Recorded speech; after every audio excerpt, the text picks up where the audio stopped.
அரசியல் ஒரு சாக்கடை. அரசியலில் இதுவெல்லாம் சகஜமப்பா. டீக்கடை பெஞ்சிலே உட்கார்ந்தும் கூட அரசியல் பேசக்கூடிய நபர்கள் இன்றைக்கும் நம்மிலே பலர் உண்டு. அரசியலினுடைய போக்கு, அதனுடைய நகர்வை ஒரு முஸ்லீம் எந்த அடிப்படையில் உள்வாங்க வேண்டும், எப்படி தன்னை அதற்காக வேண்டி தயார்படுத்திக் கொள்ள வேண்டும் என்பது குறித்து உண்டான சில செய்திகளை உங்களோடு நான் பகிர்ந்து கொள்கிறேன். நபிகள் ஸல்லல்லாஹு அலைஹி வஸல்லம் அன்னவர்கள் இந்த உலகத்திலே எப்படியான தூய்மையான அரசியலை காண்பித்து கொடுத்தார்கள். அந்த தூய்மையான அரசியலை நோக்கி இன்றைக்கி உலகம் எவ்வளவு தூரம் தேவையாக இருக்கிறது. எப்படியாவது ஆட்சியை, அதிகாரத்தை பிடித்துவிட வேண்டும் என்பதற்காக வேண்டி எவ்வளவு பெரிய தகிட தத்தங்களையும், பகல் கொள்ளை என்று சொல்வார்களே, மக்களை ஏமாற்றி மக்களை வேறு திசையிலே கவனத்தை திருப்பி ஆட்சியை பிடிக்க, அதிகாரத்தை அடைய அதிலே ருசி கண்ட பூனைகள் வேறு வேறு திட்டங்களோடு தொடர்ச்சியாக செயல்பட்டு கொண்டே இருக்கிறார்கள் என்பதை நாம் அறிகிறோம். இந்த சூழலிலே நபிகள் ஸல்லல்லாஹு அலைஹி வஸல்லம் எவ்வாறு தூய்மையான அரசியலை இந்த உலகத்திற்கு கொடுத்தார்கள் என்பதை கவனிக்க வேண்டிய அவசியம் நமக்கு இருக்கிறது. பொதுவாகவே பதவிகளும் பட்டங்களும் மனிதனை தேடி வர வேண்டும், அதை தேடி மனிதன் அலையக்கூடாது என்று நாம் சொல்லி வளர்க்கப்பட்டிருக்கிறோம், கேட்டிருக்கிறோம்.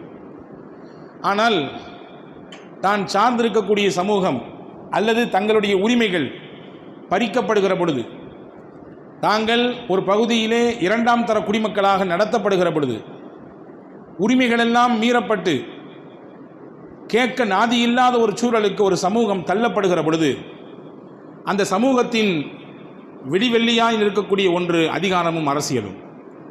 எனவேதான் அல் குர்ஆனிலே சூரா பனு இஸ்ராயில் என்கின்ற அத்தியாயத்திலே அல்லாஹ் ஒரு செய்தியை சொல்கிறான், நீங்கள் எல்லாம் கவனிக்க வேண்டும். ரசூலுல்லாஹி ஸல்லல்லாஹு அலைஹி வஸல்லம் அவர்கள் மக்காவில் வாழ்ந்த காலம் 53 ஆண்டு காலம். 53 ஆண்டு காலத்திலே சற்றேறக்குறைய 40 ஆண்டுகள் நபித்துவத்திற்கு முன்னால், 13 ஆண்டுகள் நபித்துவத்திற்கு பின்னால் நபியாக அனுப்பப்பட்டு உலகத்திற்கு திருத்தூதராக, இறை தூதராக அறிவிக்கப்பட்டு சற்றேறக்குறைய 13 ஆண்டுகள் மக்காவில் வாழ்ந்தார்கள். அதிலே தான் பல இன்னல்களையும் துன்பங்களையும் சொல்லில் அடங்க முடியாத அளவிற்குண்டான நெருக்கடிகளையும் பட்டார்கள். இழப்புகள் பல சந்தித்தார்கள். உயிரிழப்பு, பொருள் இழப்பு, மானம் இழப்பு, தன்மானத்தை, அதாவது தங்களுடைய சுயத்தை பல நேரங்களில் சுரண்டி பார்க்கக்கூடிய வேலைகளெல்லாம் எதிரிகள் செய்தார்கள். ஒரு கட்டத்தில் இதற்கு மேல் இங்கே அல்லாஹ் அவர்களையும் அண்ணல் பெருமானாரை ஏற்றுக்கொண்ட முஸ்லிம்களையும் இருக்க அனுமதிக்கவில்லை. நீங்கள் செல்லுங்கள், உங்களுக்கு வெளிச்சமான ஒரு எதிர்காலம் இருக்கிறது. எஸ்ரிப் என்ற நகரம் இருக்கிறது, மதீனாவினுடைய முன்னாள் பெயர். அங்கே போய் நீங்கள் அமருங்கள், குடியிருங்கள், நீங்கள் கொண்ட கொள்கையிலே நீங்கள் அங்கே நிலைத்து நில்லுங்கள், இதை பரப்புரை செய்யுங்கள் என்றெல்லாம் அல்லாஹ் திட்டம் வகுத்து கொடுத்தான். இங்கே நாம் சொல்லக்கூடிய தகவல், 53 வருடத்திற்கு பிறகு மதீனாவை நோக்கி பெருமானார் ஸல்லல்லாஹு அலைஹி வஸல்லம் தன்னுடைய வாழ்க்கையிலே நகரும் பொழுது ஒரு துஆ செய்தார்கள். அந்த துஆவை அல்லாஹ் அல் குர்ஆனிலே பதிவு செய்கிறான். ரப்பி அத்கில்னி முத்கல ஸித்க் வ அக்ரிஜ்னி முக்ரஜ ஸித்க். இறைவா, என்னை உண்மையாகவே, என்னை உண்மையுடனே ஒரு பகுதியிலே என்னை நீ நுழைவிக்க செய்ய வேண்டும். நான் இங்கிருந்து வெளியேறுகிறேன், வெளியேற்றப்படக்கூடிய இந்த சமயத்திலும் என்னை நீ சத்தியத்தை கொண்டு நீ வெளியேற்று, சத்தியமான ஒரு இடத்திலே கொண்டு போய் என்னை நுழைத்து விடு. வஜஅல்லி மில்லதுன்க சுல்தானன் நசீரா, உன் புறத்திலிருந்து எனக்கு ஒரு உதவியாளரை, அதிகாரத்தை எனக்கு கொடு என்று பெருமானார் ஸல்லல்லாஹு அலைஹி வஸல்லம் கேட்டார்கள். இப்போ அதிகாரத்தை வைத்துத்தான் இந்த சமூகத்தை அடுத்த கட்டத்திற்கு, அடுத்த பக்கங்களுக்கு நகர்த்தி கொண்டு போக முடியும் என்பதினாலே நபிகள் ஸல்லல்லாஹு அலைஹி வஸல்லம் அன்னவர்கள் என் சமூகத்திற்கும் எனக்குமான அதிகாரத்தை நீ வழங்கு என்று கேட்டார்கள். வரலாற்றை நீங்கள் இஸ்லாமிய வரலாற்றை வாசித்து பார்த்தால் தெரியும், பெருமானார் ஸல்லல்லாஹு அலைஹி வஸல்லம் அன்னவர்களுடைய வாழ்க்கையிலே அடுத்தடுத்த அரசியல் நகர்வுகள் வேகமாக நடந்தது மதீனாவினுடைய அந்த 10 ஆண்டு காலத்தில் தான். மதீனாவினுடைய அந்த 10 ஆண்டு காலங்களில் தான் பெரும் பெரும் வல்லரசுகளுக்கும் பெருமானார் ஸல்லல்லாஹு அலைஹி வஸல்லம் இந்த சத்திய இஸ்லாத்தினுடைய தூதை கொண்டு போய் சேர்த்தார்கள். பல்வேறு எதிர்ப்புகளை சந்தித்தார்கள். குறிப்பாக எதிரிகளை களத்திற்கு நேராக நின்று எதிர்கொள்ளக்கூடிய அந்த ஆளுமையையும் அந்த ஆற்றலையும் வல்ல அல்லாஹ் அதற்கான சூழலையும் மதீனாவிலே அதிகமாக ஏற்படுத்தி கொடுத்திருந்தான். எனவே அதிகாரம் என்பதும் அரசியல் என்பதும் ஒவ்வொரு சமூகத்தினுடைய வெளிச்சமாக, ஒவ்வொரு சமூகத்திற்குமான தேவையாக இருக்கிறது என்பதை நபிகள் பெருமானார் ஸல்லல்லாஹு அலைஹி வஸல்லம் இதன் வழியாக நமக்கு சொல்லித் தருகிறார்கள். ஆனால் அந்த அதிகாரத்தை அரசியலை எப்படி பயன்படுத்த வேண்டும், மக்களுக்கு தோதுவாக எப்படி அதை நாம் நகர்த்தி கொண்டு போக வேண்டும் என்பதையும் அழகாக நமக்கு கற்றுத்தந்திருக்கிறார்கள். நாம் வாழக்கூடிய இந்த நாடு ஜனநாயக நாடு, செக்குலரிசம் என்று சொல்லக்கூடிய பன்மைத்துவம் கொண்ட நாடு இந்த நாடு. இந்த நாட்டினுடைய முதுகெலும்பாக இருக்கக்கூடியது என்னவென்றால், இங்கே மக்களுக்கான அரசு இருக்கிறது, மக்களே அந்த அரசை தேர்வு செய்கிறார்கள். அதே போன்று அவர்களை தேர்வு செய்யக்கூடிய அந்த உரிமையையும் அதிகாரத்தையும் இந்த நாட்டினுடைய இறையாண்மையாக இருக்கக்கூடிய அரசியல் சாசனம் இங்கே வாழக்கூடிய மக்களுக்கு வழங்கி இருக்கிறது. அல்லாஹ் ஜல்லஷானஹு வ தஆலா வகுத்து கொடுத்த சட்டமும் அப்படித்தான். மக்களுக்கான அரசைத்தான் அல்லாஹ் நபிகள் ஸல்லல்லாஹு அலைஹி வஸல்லம் அன்னவர்கள் மூலமாக வகுத்து கொடுத்தான். அதே போன்று மக்களுடைய தேவைகளுக்கான ஒரு மிகச்சிறந்த வழிகாட்டுதலாக அந்த அரசு செயல்பட வேண்டும் என்று அல்லாஹ்வே திட்டமிட்டு கொடுத்தான். அல்லாஹ் உருவாக்கி கொடுத்த அரசு தான் மக்கள் அரசு என்பதை நபிகள் ஸல்லல்லாஹு அலைஹி வஸல்லம் தன்னுடைய வாழ்க்கையிலே அதை வெளிப்படுத்தி காண்பித்தார்கள். ஹதீஸ்களிலே வருகிறது, பொறுப்புகள் பதவிகள் கிடைத்தால் வாங்கிக் கொள்ளலாம், வைத்துக் கொள்ளலாம், அதை வைத்து கொஞ்சம் நாம் அனுபவித்துக் கொள்ளலாம் என்கின்ற மனித சிந்தனையில் கடந்து இஸ்லாம் நபிகள் பெருமானாரால் உருவாக்கி தரப்பட்ட அந்த சமூகம் பொறுப்புகள் பதவிகள் தரப்பட்டால் பயந்தார்கள். நாளை மறுமையிலே இது குறித்து இறைவன் என்னிடத்தில் கேள்வி கேட்பானே, நான் எப்படி இதை சரியாக செயல்படுத்தினேன் என்று இறைவன் என்னிடத்தில் கேள்வி கேட்டால் நான் எங்கனம் பதில் சொல்வது என்று யோசித்தார்கள். நபி ஸல்லல்லாஹு அலைஹி வஸல்லம் அவர்கள் இந்த உலகத்தை விட்டு மறைந்த அந்த நாள், அதற்கு பின்னால் யார் இந்த மக்களை வழிநடத்தப் போகிறார் என்கின்ற ஒரு விதமான பதற்றமும் மக்களுக்கு ஒரு விதமான எண்ண ஓட்டங்களும் போய் கொண்டிருக்கக்கூடிய சமயத்தில் தான் சகீஃபத்தை அபி சாயிதா என்று சொல்லக்கூடிய அபு சாயிதா என்ற குடும்பத்திற்கு சொந்தமான ஒரு இடத்தில் தோட்டத்தில் வைத்து சஹாபாக்கள் எல்லாம் கூடி பேசுகிறார்கள், யார் பொறுப்பெடுப்பது அடுத்து. இதனால் வரை நம்மை வழிநடத்திய, நமக்கான திட்டங்களை வகுத்து கொடுத்த சிறந்த வழிகாட்டியாக இருந்த அண்ணல் பெருமானார் ஸல்லல்லாஹு அலைஹி அவர்கள் வஃபாத்தாகிவிட்டார்கள். இப்பொழுது அவர்களுக்கு பின்னால் யார் மக்களை வழிநடத்துவது, அந்த பொறுப்பை யார் எடுப்பது என்கின்ற பேச்சு வருகிற பொழுது பல கருத்துகள் அங்கே வந்தது. ஸல்லல்லாஹு அலைஹி வஸல்லம் அவர்களோடு வாழ்ந்த ஹஜ்ரத் அபூபக்கர் சித்திக் ரலியல்லாஹு அன்ஹு அங்கே இருக்கக்கூடிய சூழலை புரிந்து கொண்டு விஷயம் வேறு மாதிரியாக திரும்பி சண்டைகளிலோ கைகலப்புகளிலோ கருத்து மோதல்களிலோ வந்து நின்றுவிடக்கூடாது என்று சமாதானம் பேசுவதற்காக வேண்டி அந்த தோட்டத்திற்கு போகும் நேரத்திலே சஹாபாக்களில் சிலர் சேர்ந்து ஹஜ்ரத் அபூபக்கர் ரலியல்லாஹு இடத்திலே கையில் நீங்கள் தான் இதற்கு பொறுப்பாக இருக்க வேண்டும், நீங்கள் தான் இனிமேல் மக்களை வழிநடத்த வேண்டும் என்று வல்கட்டாயமாகத்தான் திணித்தார்கள். அபூபக்கர் ரலியல்லாஹுவிற்கு கொஞ்சமும் அதில் இஷ்டமில்லை. ஹஜ்ரத் அபூபக்கர் ரலியல்லாஹு அங்கே போனது சச்சரவு ஏற்பட்டு ஒரு விதமான குழப்பங்கள் வந்துவிடக்கூடாது, சமரசம் செய்ய வேண்டும், நிலைமையை நாம் கொஞ்சம் கையாள வேண்டும் என்ற எண்ணத்தில் தான் போனாங்க. ஆனால் ஹஜ்ரத் உமர் ரலியல்லாஹு போன்ற சஹாபாக்கள் முன்னால் வந்து அபூபக்கர் ரலியல்லாஹுடைய கையை பிடிச்சு, நீங்கள் தான் எங்களுக்கு ஆட்சியாளர், இனிமேல் உங்கள் தலைமையின் கீழ் தான் நாங்கள் செயல்பட போகிறோம் என்று அபூபக்கர் ரலியல்லாஹு அவர்களை அங்கே தலைமை பொறுப்பை ஏற்க வைத்தார்கள் என்பதாக வரலாறு சொல்கிறது.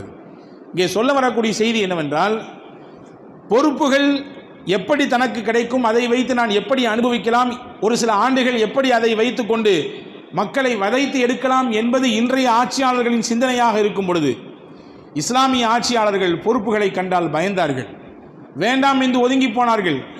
வரலாற்றிலே வருகிறது, உமர் ரலியல்லாஹு அன்ஹுடைய காலம் இஸ்லாமிய வரலாற்றில் மிகச்சிறந்த பொற்காலம். பல்வேறு முன்னேற்றங்களும் மாற்றங்களும் பலதரப்பட்ட விதமான ஒரு முயற்சிகளும் நடந்தது. அந்த காலகட்டத்தில் உமர் ரலியல்லாஹு அன்ஹு சில முக்கியமான சஹாபாக்களுக்கு பொறுப்பு கொடுத்து இந்தந்த பகுதிகளுக்கு போய் நீங்கள் கவனிச்சுங்க, ஆளுநராக இருங்கள், அந்த மக்களுக்கான தேவைகளை நீங்கள் முன்னின்று செய்து கொடுங்கள் என்று சொல்லி கொடுப்பாங்களாமா பொறுப்பை. சையதுனா முஆத் பின் ஜபல், சையதுனா அபூதர் ரலியல்லாஹு அன்ஹு, அபு உபைதா ரலியல்லாஹு அன்ஹு போன்ற சஹாபாக்களுக்கெல்லாம் அந்த பொறுப்பை கொடுக்கும் பொழுது யாரும் வாங்க முன் வர மாட்டாங்க. எங்களுக்கு வேண்டாம், பதவியெலாம் எங்களுக்கு வேண்டாம் என்று ஒதுங்குவார்கள். இப்போ உமர் ரலியல்லாஹு கேட்பாங்களாமா, எல்லாத்தையும் என் தலையில் கட்டி போட்டு நீங்கள்லாம் ஒதுங்கினான்னு பார்க்குறீங்க, எல்லாத்தையும் என் தலையில் கட்டி வச்சுட்டு நீங்கள்லாம் ஒதுங்கிறீங்க, நல்ல பிள்ளை ஆக்கிறீங்க, நாளைக்கு அல்லாஹ் இடத்துல நான் மட்டும் மொத்தத்துக்கும் கேள்விக்கு பதில் சொல்லணும், அப்படி தானே உங்களுடைய பார்வை?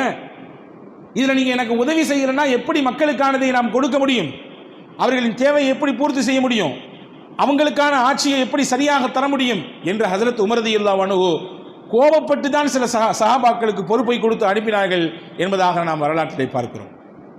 முஆத் இப்னு ஜபல் ரலியல்லாஹு அன்ஹு சஹாபாக்கள்ல ரொம்ப பெரிய சஹாபி, மிகச்சிறந்த அறிவும் ஆளுமையும் பக்குவமும் பெற்ற சஹாபி. சிறு வயதிலேயே நபிகள் பெருமானார் ஸல்லல்லாஹு அலைஹி வஸல்லம் அவர்களால் தேர்ந்தெடுக்கப்பட்டு ஒரு பிரம்மாண்டமான பகுதிக்கு ஆளுநராக பெருமானாரால் நியமிக்கப்பட்டார்கள். யமன் என்ற பகுதி, அந்த யமன் தேசத்திற்கு பெருமானாரால் நியமிக்கப்பட்ட ஆளுநர் தான் சையதுனா முஆத் இப்னு ஜபல் ரலியல்லாஹு அன்ஹு. ரசூலுல்லாஹ் பக்கூடையே போய் வழி அனுப்பி ஊர் எல்லை வரை போய் அவரை வாகனத்தில் உட்கார வச்சு ரசூலுல்லாஹ் கீழேயோடு நடந்து போய் அவருக்கான அந்த வழிகாட்டுதலை எல்லாம் கொடுத்துட்டு அனுப்பும் பொழுது கடைசியாக ஒன்று சொல்லுவாங்க, முஆத், அடுத்து நீங்கள் என்னை மதீனாவுக்கு நீங்கள் வரலாம், நீங்கள் வரும் பொழுது நான் இருக்க மாட்டேன், நீங்கள் வரலாம், நீங்கள் வந்தால் என்னை ஹயாத்தோடு பார்க்க முடியாது, என்னுடைய அடக்க ஸ்தலத்தை தான் நீங்கள் கடந்து செல்ல வேண்டிய சூழல் ஏற்படும் என்று பெருமானார் ஸல்லல்லாஹு அலைஹி வஸல்லம் சொன்ன சமயத்திலே முஆத் ரலியல்லாஹு அன்ஹு அவர்கள் குலுங்கி அழுவார்கள். யா ரசூலல்லாஹ், இந்த பிரிவு எனக்கு எதற்கு? ஆனாலும் பெருமானார் ஸல்லல்லாஹு அலைஹி வஸல்லம், என்னை விட்டு நீங்கள் பிரிவது, தூர தேசம் செல்வது உங்களுக்கும் அது மனதிலே இஷ்டமில்லை, எனக்கும் அது மனதிலே இஷ்டமில்லை தான். ஆனாலும் இங்கே நம்முடைய சுயநலத்தை தாண்டி அந்த மக்களுக்கான பணியை யார் செய்வது, அவர்களுக்கான வழிகாட்டுதலை யார் கொடுப்பது? நீங்கள் அதற்கு மிகவும் தகுதியானவர், அதை நீங்கள் சிறப்புற செய்யக்கூடிய ஆளுமையும் பக்குவம் உங்களுக்கு இருக்கிறது, நீங்கள் போங்கள் என்று சொல்லி அனுப்பி வைப்பார்கள். வரலாறு சொல்லுகிறது, முஆத் இப்னு ஜபல் ரலியல்லாஹு அன்ஹு போய் சில வருடங்களிலேயே அந்த மக்களுக்கான சிறந்த நல்லாட்சியை கொடுத்தது மட்டுமல்ல, மக்கள் போற்றும் ஒரு மகத்தான ஆளுமையாக அந்த பகுதியிலே வளர்ந்தார்கள். அங்கே இருந்த ஏழ்மையை போக்கினார்கள், மக்களுக்கான பொருளாதார திட்டங்களை வகுத்து கொடுத்தார்கள். சிறந்த சமூக கட்டமைப்பை ஹஜ்ரத் முஆத் இப்னு ஜபல் ரலியல்லாஹு அன்ஹு ஒரு ஆட்சியாளராக இருந்து அங்கே நிறைவுபடுத்தி காண்பித்தார்கள் என்று வரலாற்று குறிப்புகளிலே பார்க்கிறோம். ஆக இப்படியான ஒரு அரசியல், ஒரு கொள்கையோடு, ஒரு சித்தாந்தத்தோடு தான் பெருமானார் ஸல்லல்லாஹு அலைஹி வஸல்லம் மக்களுக்கு மத்தியிலே ஆட்சி செய்திருக்கிறார்கள். டமாஸ்கஸ் என்று ஒரு பகுதி, அந்த டமாஸ்கஸிலே ஹிமஸ் என்கின்ற ஒரு பகுதியிலே ஆளுநராக உமர் ரலியல்லாஹு மூலமாக நியமிக்கப்பட்டவர் தான் சையதுனா சயீத் இப்னு ஆமிர் ரலியல்லாஹு அன்ஹு. டமாஸ்கஸ்க்கு ஹஜ்ரத் உமர் ரலியல்லாஹு அன்ஹு அவர்கள் வர்றாங்க. உமர் ரலியல்லாஹுடைய ஒரு மிகச்சிறந்த ஒரு நிர்வாகியாக இருந்து அவர்கள் கண்காணித்த மிக முக்கியமான ஒன்று என்ன தெரியுமா? எங்கெங்கெல்லாம் பொறுப்பை கொடுத்து ஆளுநர்களை நியமித்தாங்களோ, ஆட்சியாளர்கள் நியமித்தாங்களோ, சுயமாக அவர்களுடைய இஷ்டத்திற்கு போகிற போக்கில் விடுபவர்கள் அல்ல, அந்த கடிவாளத்தை எல்லாம் தன் கையில் வைத்திருந்தார்கள். எப்படியான மக்களாட்சியை அங்கே அவர்கள் செஞ்சிட்டு இருக்கிறாங்க, எந்த மாதிரியான குற்றச்சாட்டு அவர்கள் மீது மக்களுக்கு இருக்குது, மக்களுடைய தேவைகளை சரியான முறையில் ஒரு ஆட்சியாளராக இருந்து நிறைவுபடுத்தி கொடுக்குறாங்களா, ஊழல் இருக்குதா, லஞ்சம் இருக்குதா, இவர் மேலே வேற ஏதாவது குற்றச்சாட்டு இருக்குதா என்பதை எல்லாம் கண்காணித்து கொண்டே இருக்கக்கூடிய மிகச்சிறந்த ஒரு விஷயத்தை தன்னகத்தில் வைத்திருந்தார்கள் உமர் ரலியல்லாஹு அன்ஹு. அப்படி ஒரு நாள் டமாஸ்கஸ்க்கு போகும் பொழுது அங்கிருந்த மக்களை எல்லாம் கூப்பிட்டு கேட்டாங்க, நான் நியமித்த ஆட்சியாளர் எப்படி இருக்கிறார், உங்களுக்கு அனுப்பி வச்சனே சயீத் இப்னு ஆமிர், உங்களுடைய கவர்னர் எப்படி இருக்கிறாரு அப்படின்னு கேட்டாங்க.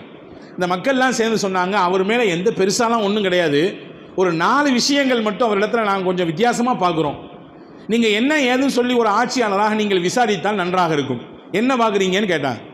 இல்லை, டெய்லி அவர் பொறுப்புக்கு வர்றாரு, ஆனால் லேட்டாக வர்றாரு, காலையில் கொஞ்சம் தாமதமாக வர்றார். நீங்கள்லாம் பார்க்குறத பார்த்தா தெரியுது, அதிகாரிகள் என்னைக்கு சரியாக வந்தாங்க, அதிகாரத்தில் இருப்பவர்கள் அல்லது வேறு ஏதாவது பதவிகளில் இருப்பவர்கள் என்னைக்கு சரியாக வந்திருக்கிறாங்க, தாமதமாக மக்களை திண்டாட விடுவதுதானே அவர்களுடைய வேலை என்று நினைப்பதை போன்று தோன்றுகிறது. அது இந்த காலம். ஆனால் அந்த காலத்திலே உமர் ரலியல்லாஹுடைய காலத்திலே அது ஒரு பெரிய குற்றச்சாட்டாக வைக்கப்பட்டுச்சு, டெய்லி தாமதமாக வர்றார். சரி, வேற என்ன? டெய்லி ஆட்சியாளருக்குரிய பணி என்ன? ராத்திரி எல்லாம் மக்களை கண்காணிக்கணும், ராத்திரி நேரத்தில் மக்களுடைய தேவை என்ன என்பதை கண்டறிய வேண்டும். அந்த மாதிரியான பேட்ரோல் என்று சொல்கிறார்களே, இரவு ரோந்து வருவது, அந்த மாதிரியான பணியை சயீத் இப்னு ஆமிர் ஆளுநர் செய்வதே இல்லை. சரி, வேற ஏதாவது விஷயம் இருக்கா? ஆமாம், மாதத்தில் ஒரு நாள் லீவு போடுறாரு, மக்கள் பணியாற்றுவதற்கு வருவதில்லை. சரி, வேற ஏதாவது இருக்கா?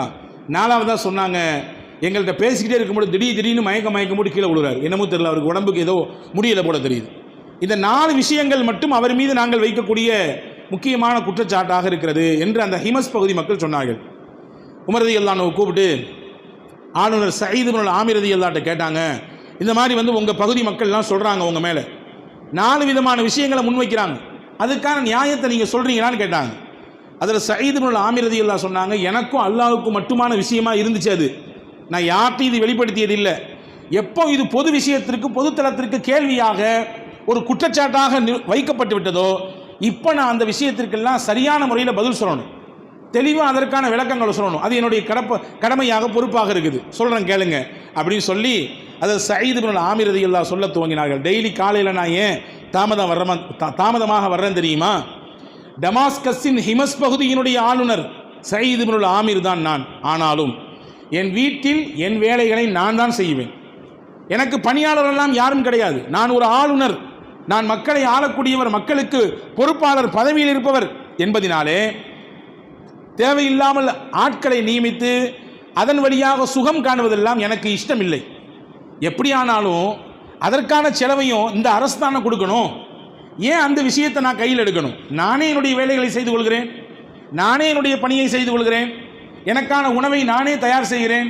நானும் என் மனைவியும் சேர்ந்து கொஞ்சம் அந்த வேலைகளை எல்லாம் முடிப்பதற்கு தாமதமாகுது. அதை முடிச்சு போட்டு நான் மக்கள் பணிக்கு வர்றேன். ஒன்று சரி, டெய்லி நைட் நீங்கள் மக்களை போய் பேட்ரோல் செய்கிறது இல்லையாமல், கண்காணிக்கிறது இல்லையாமல், இந்த மாதிரி ரோந்தெல்லாம் போடுறது இல்லையாமல், என்ன விஷயம் அப்படின்னு கேட்கும்பொழுது ஹஸரத் சயீத் இப்னு ஆமிர் ரலியல்லாஹு சொன்னாங்க, பகலெல்லாம் மக்களுக்கான டியூட்டியை பார்க்குறேன், ராத்திரி என்னைய படைச்சவனுக்காண்டி நான் நேரத்தை கொடுத்துருக்கேன். ராத்திரி நேரத்தில் இரவு வணக்கம் வழிபாடு செய்வதிலே கொஞ்சம் கூடுதல் கவனம் எடுக்கிறேன். அதில் நேரம் கொடுக்கறதுனால மக்களை போய் சென்று சந்தித்து அவர்களுடைய குறைகளை ஆராய்வதற்குரிய அவகாசம் எனக்கு கிடைப்பதில்லை. 2. மூணாவதாக சொன்னாங்களாமா, ஒரு நாள் மாதத்தில் ஒரு நாள் லீவ் எடுக்கிறீங்களாமா, என்ன விஷயம்? இப்போ சொன்னாங்க சயீத் இப்னு ஆமிர் ரலியல்லாஹு அன்ஹு, நான் ஒரு ஆட்சியாளர், நான் உடுத்திருக்கக்கூடிய உடுப்பு சரியாக இருக்க வேண்டும் இல்லையா? ஏனென்றால் பொது இடங்களுக்கு நான் பயணிப்பவன், என்னுடைய உடுப்பையும் பார்ப்பார்கள். என்னிடத்தில் இருக்கக்கூடிய உடுப்பு நல்ல உடுப்பு 2 மட்டும்தான். அதை மட்டும் நான் போட்டுட்டு நான் அந்த மாதிரி பொது இடங்களுக்கு போவேன், மக்களுடைய சபைகளுக்கு வருவேன், அவர்களை கண்காணிக்கக்கூடிய பணிகளிலே இருப்பேன். அந்த உடுப்புகளை துவைத்து கொஞ்சம் சரி செய்வதற்கு மாதத்தில் எனக்கு ஒரு நாள் தேவைப்படுகிறது. அந்த நேரங்களில் என்னால் வெளியே வர முடியும், ஆனால் என்னிடத்திலே கந்தல் துணிகள் தான் இருக்குது. அதை உடுத்தி கொண்டு பொது இடத்துக்கு வந்தால் நல்லா இருக்காது. ஒரு பொறுப்பில் இருப்பவர், ஒரு மிகச்சிறந்த ஒரு ஆட்சியாளராக இருக்கக்கூடியவர், அவருடைய ஆடையில் அதனுடைய வெளிப்பாடு தெரியணும். ஓஹோன்னு இல்லாட்டியும் கூட தூய்மையாக இருக்கணும், சுத்தமாக இருக்கணும், பார்க்கறதுக்கு கொஞ்சம் கண்ணெடுத்து பார்க்குற மாதிரி இருக்கணும். ஆனால் நான் அதை கழுகுவதற்கு, துவைப்பதற்கு, உலர்த்துவதற்கு, அதை சரி செய்வதற்கு ஒரு நாள் தேவைப்படுது. அந்த நாளில் வீட்டில் இருக்கக்கூடிய அந்த கந்தல் ஆடைகளை உடுத்திக் கொள்வேன். எனவே தான் என்னால் ஒரு நாள் வர முடியவில்லை என்று சொன்னார். 4வதாக கேட்டாங்களாம், டெய்லி ஏதாவது பேசி இருக்கும்போது திடீர்னு மயக்கம் போட்டு கீழே விழுவீங்களாமே, அது ஒரு குற்றச்சாட்டாக அவங்க மீது வந்திருக்க, என்ன காரணம்னு கேட்டாங்க. சயீத் இப்னு ஆமிர் ரலியல்லாஹு சொன்னாங்க, என்னுடைய தோழர் ஹுபைப் பின் அதீ ரலியல்லாஹு அன்ஹு மக்காவிலே நான் இருந்த காலகட்டத்திலே அநியாயமாக அவர் கொல்லப்பட்டார், தூக்கு மேடை ஏற்றப்பட்டார். அந்த சமயத்தில் நான் சத்திய இஸ்லாத்தை ஏற்றுக்கல. அவர் கொல்லப்படக்கூடிய அந்த இடத்தில் நானும் நின்னேன். அவர் தூக்கில் ஏற்றப்படக்கூடிய அந்த சமயத்தில் நானும் அந்த கூட்டத்தில் நின்னேன். எனக்கு அந்த நிகழ்ச்சியை ஞாபகப்படுத்தும் போதெல்லாம், அந்த சத்திய இஸ்லாத்திற்காக வேண்டி ஒருத்தர் உயிரை கொடுத்தாரு, அந்த கூட்டத்தில் நீனும் ஒரு ஆளாக நின்னியப்பா, நீ நின்னும் ஒன்றும் புண்ணியமாகலையே, பார்த்தும் அப்படி கடந்து போயிட்டோமே என்ற அந்த நினைப்பு எனக்கு வரும்பொழுதெல்லாம், வல்ல அல்லாஹ்விற்கு முன்னால் என்ன கேள்விக்கு எப்படி பதில் சொல்வது என்கின்ற எண்ணப்பாடு எனக்கு தோன்றும். உடனே எனக்கு உடம்பெல்லாம் சிலிர்த்து மயக்கம் ஏற்பட்டு போகும் என்று சொன்னார். இந்த 4 விஷயத்தையும் கேட்டுட்டு உடனே ஹஸரத் உமர் ரலியல்லாஹு அன்ஹு கண்கலங்கி அழுதார்கள். அழுதுட்டு அல்லாஹ்ட்ட சொன்னாங்க, யா அல்லாஹ், இப்படியான நல்ல மனிதர்களை எல்லாம் என்னுடைய ஆட்சிக்கு கீழே நீ வைத்திருக்கிறாயே, இப்படியான சிறந்த மனிதர்களை எல்லாம் மக்களை கண்காணிக்கக்கூடிய ஆட்சியாளராக எனக்கு நீ கொடுத்திருக்கிறாயே, உனக்கே எல்லா புகழும் என்று அல்லாஹ்வை துதித்தார்கள். அன்பர்களே, பல யுத்தக்களங்கள் நடந்தது. யுத்தக்களங்களிலிருந்து கனிமத்துக்கள் கொண்டு வரப்படும். அப்படித்தான் மதீனாவிலே கொண்டு வந்து போரிலே வெற்றி கொள்ளப்பட்ட பொருட்கள் கொட்டப்படுகிறது. உமர் ரலியல்லாஹு அன்ஹு அந்த இடத்தை கடந்து போகும்போது பார்க்குறாங்க, ஒரு சின்ன குண்டுமணி அளவுக்கு தங்கம் அப்படியே அதில் உருண்டு போகுது. அவ பார்த்துட்டு சொன்னாங்களாம், உமர் ரலியல்லாஹு அன்ஹு, எவ்வளவு சிறந்த மக்கள், ஒரு சின்ன ஆசை கூட உலகத்தின் மீது இந்த மக்களுக்கு இல்லையே, இந்த சின்னோண்டு குண்டுமணி அளவுக்கு இருக்கக்கூடிய தங்கத்தையும் பைத்துல் மால்ல கொண்டு வந்து சேர்த்துட்டாங்களே, இது மக்கள் பணம், இது பொது பணம், இது சரியான முறையிலே பகிர்ந்தளிக்கப்பட வேண்டும் என்கின்ற எண்ணத்தில் கொண்டு வந்து சரியாக மக்கள் சேர்த்துட்டாங்களே, இவ்வளவு எடுக்கணுன்றது கூட யாருடைய உள்ளத்திலே அந்த தப்பான எண்ணம் வரலையே என்று ஆச்சரியமாக ஹஸரத் உமர் ரலியல்லாஹு கேட்ட பொழுது பக்கத்தில் அலி ரலியல்லாஹு சொன்னாங்களாம், உமரே, நீங்கள் நல்லாட்சி செய்கிறீர்கள், மக்களுக்கான தேவையை சரியாக பூர்த்தி பண்ணுறீங்க, வல்ல இறைவனை பயப்படுறீங்க. அதனால் உங்களுக்கு கீழே இருக்கக்கூடிய மக்களையும் அல்லாஹ் அப்படி வச்சுட்டான். உங்களுக்கு கீழே, உங்களுடைய ஆட்சிக்கு கீழே இருக்கக்கூடிய மக்களையும் அல்லாஹ் அப்படியான எண்ணப்பாடு உள்ளவர்களாகவே, இறைவனை பயப்படக்கூடியவர்களாக, மக்கள் மீது நலனும் அக்கறையும் இருக்கக்கூடியவர்களாக அல்லாஹ் வைத்து விட்டான். இதிலே ஆச்சரியப்படுவதற்கு ஒன்றுமே இல்லை உமர் ஹலீஃபா அவர்களே என்று ஹஜ்ரத் அலி ரலியல்லாஹு சொன்னதாக வரலாற்று குறிப்பு இருக்குது. இப்படியான மிகச்சிறந்த ஒரு அளவுகளோடு சிறப்பான ஒரு ஆட்சியை கொடுத்தவர்கள் தான் இஸ்லாமிய நன்மக்கள், நம்முடைய முன்னோர்கள்.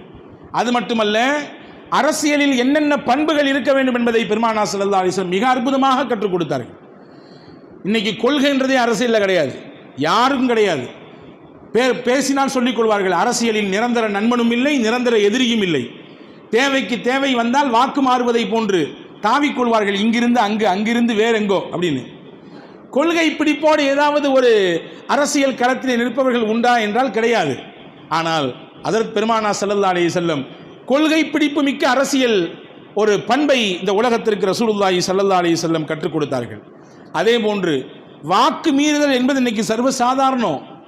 கொடுப்பாங்க ஒரு வாக்கு, ஆனால் அரசியல் முடிஞ்சு தேர்தல் ரிசல்ட்லாம் வந்ததுக்கு பின்னாடி, முடிவுகள் எல்லாம் வந்ததற்கு பின்னால் அப்படியே காத்தோடு காத்தாய் அந்த வாக்குகளும் பறந்து போய்விடும்.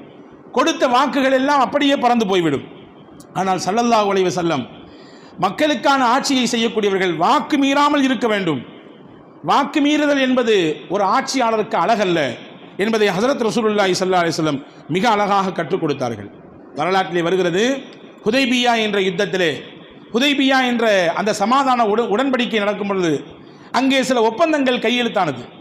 அந்த ஒப்பந்தங்களில் ஒன்றுதான், மக்கத்து மக்கள் சொன்னார்கள், எதிரிகள், உங்களிலிருந்து யாராவது ஒருத்தர் மனம் மாறி எங்கள் ஊருக்கு வந்துட்டாங்கன்னா நாங்கள் திருப்பி அனுப்ப மாட்டோம். ஆனால் எங்கள் ஊருக்காரங்க யாராவது உங்கள் ஊருக்கு வந்துட்டாங்கன்னா நீங்கள் திருப்பி அனுப்பிடணும் அப்படின்னா.